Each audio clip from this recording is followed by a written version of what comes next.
Hej, jeg vil gerne forklare, hvordan lægerne på baggrund af vores DNA-oprensningsforsøg kan isolere DNA fra menneskeceller. Metoden er, at man foretager en fostervandsprøve, og derfra får mulighed for at undersøge de her celler fra fosteret. Og som vi jo ved fra vores DNA-oprensningsforsøg med tomaten, så sidder DNA'et, altså arvematerialet, i cellekernen.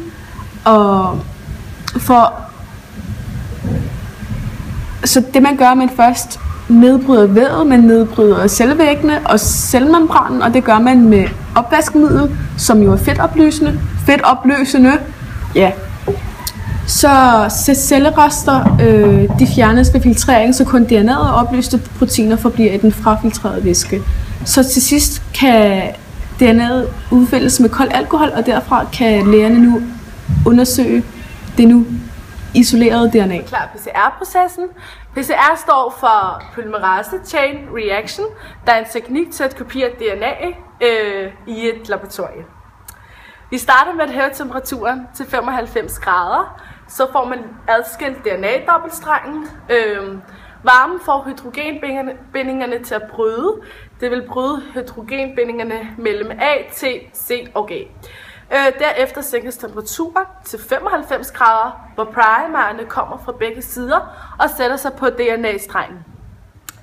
Temperaturen hæves til 74 grader. Ved den temperatur har vi TAG-polymerasen, som kan tåle høj temperatur, som kopierer DNA'et 150 gange i sekundet.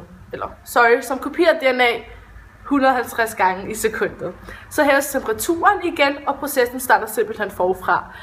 PCR gør ligesom, at der er meget mere DNA at analysere. Som jeg lige læser op, hvilket stort projekt har givet viden til lægerne, sådan så man kan fremstille kunstige primer. Det er Genome Danmark-initiativet, hvor forskere de arbejder på at få kortlagt danskernes arvemasse. Oplysningerne fra forskningen bliver efterfølgende samlet i databasen Det Danske Referencegenom. På baggrund af de her oplysninger, så kan man finde, så er det muligt at sammenligne for eksempel cellulasekodende gener og finde de konserverede regioner, som findes i alle enzymerne. Og derved kan man så fremstille specifikke DNA-primere, der via PCR kan anvendes til at fremstille nye kunstige gener fra nye organismer, uden at man behøver at dyrke dem først.